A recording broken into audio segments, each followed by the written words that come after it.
ଥରେ ଗୋଟେ ମନ୍ଦିରରେ ଶିବଲିଙ୍ଗ ତିଆରି କରିବା ପାଇଁ ଗୋଟେ ଶିଳ୍ପୀଟେ ଦୁଇଟା ପଥର ଆଣିଲା ଯାଇକି ପାହାଡ଼ରୁ ସେମ୍ ଜାଗାରୁ ଦୁଇଟା ପଥର ଆଣିଲା। ତ ଯେତେବେଳେ ଦୁଇଟା ପଥର ଆଣିଲା, ପ୍ରଥମ ପଥରକୁ ଆଣିକି ତାର ଯୋଉଠି ସେ ମୂର୍ତ୍ତି ବନାଏ ତା ଦେହରେ ପ୍ରଥମ ପଥର ଦେହରେ କ'ଣ କଲା ନା ଯେତେବେଳେ ନିହଣ ହାତୁଡ଼ି ମାରିଲା, ସେ ପଥର କହିଲା ମୋତେ କଷ୍ଟ ହେଉଛି। ପୁଣି ଥରେ ଯେତେବେଳେ ମାରିଲା ସେ କହିଲା ମୋତେ ବହୁତ କଷ୍ଟ ହେଉଛି, ମୋ ଦେହରେ କିଛି କରନି। ତାକୁ ଶିଳ୍ପୀ ପଚାରିଲା ପଥରକୁ ମୁଁ କରିବିନି, କହିଲା ନା ମୋ ଦେହରେ କିଛି କରନି, ମୋତେ ବହୁତ କଷ୍ଟ ହେଉଛି। ତ ଶିଳ୍ପୀ ସେ ପଥରଟିକୁ ଛାଡ଼ିଦେଲା, ନେକ୍ସଟ ପଥରରେ ମାରିଲା। ପ୍ରଥମ ଥର ମାରିଲା, ପଥରକୁ ପଚାରିଲା କଷ୍ଟ ହେଉଛି, ପଥର କହିଲା ହଁ କଷ୍ଟ ହେଉଛି ଯେ କିନ୍ତୁ ତମେ କର।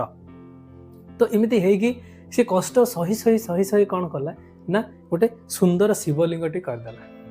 ତ ଯେତେବେଳେ ତିଆରି ସରିଗଲା, ଯେତେବେଳେ ଯେଉଁ ମନ୍ଦିରରେ ପ୍ରତିଷ୍ଠା ହେଇଥାନ୍ତା ସେଇ ମନ୍ଦିରର ଲୋକମାନେ ଆସି ପହଞ୍ଚିଗଲେ, ଆସିକି ସେ ଯେଉଁ ଶିବଲିଙ୍ଗଟିକୁ ନେଲେ ଏବଂ ସେ ସାଇଡ୍ରେ ପଡ଼ିଥିବା ଯେଉଁ ପଥରଟାକୁ ପଚାରିଲେ ଏ ପଥରଟା ତମେ କାହିଁକି ରଖିବ, ଆମକୁ ବି ଦେଇଦିଅ।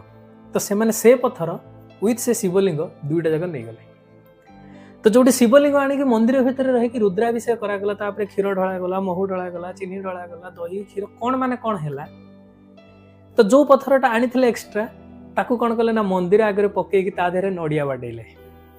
ତମର କହିବାର ଅର୍ଥ ତ ସେ ଦି ଜଣ ପଥର ପୁଣି ନିଜ ଭିତରେ କଥା ହେଲେ ରାତିରେ ଯେ ତୁ ବି ସେମ୍ ଜାଗାରୁ ଆସିଥିଲୁ, ମୁଁ ବି ସେମ୍ ଜାଗାରୁ ଆସିଥିଲି, ତୋର ବି ବ୍ୟାକଗ୍ରାଉଣ୍ଡ ଯାହା ଥିଲା ମୋର ବି ବ୍ୟାକଗ୍ରାଉଣ୍ଡ ସେୟା ଥିଲା, କିନ୍ତୁ ତୋ ଉପରେ କ୍ଷୀର ଢାଳୁଛନ୍ତି, ମୋ ଉପରେ ନଡ଼ିଆ ବାଡ଼ଉଛନ୍ତି।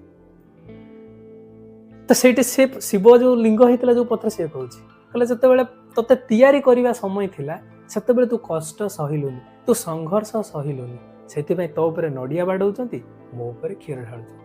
ତ ଆମ ପାଖରେ ଯେତେବେଳେ ତିଆରି ହେବା ସମୟରେ ବା ସଂଘର୍ଷ କରିବା ସମୟରେ କେବେ ସଂଘର୍ଷକୁ ଡରନ୍ତୁନି। ଦୁଃଖ ଆସିବ, କଷ୍ଟ ଆସିବ, ନିଶ୍ଚିତ ଭାବରେ ସହିଯାଆନ୍ତୁ, ଦେଖିବେ ଗୋଟେ ନୂଆ ସକାଳ ଆସିବ ଏବଂ ଆପଣଙ୍କୁ ସମସ୍ତେ ଭଲ ପାଇବେ। Okay, thank you, Jai Jagannath.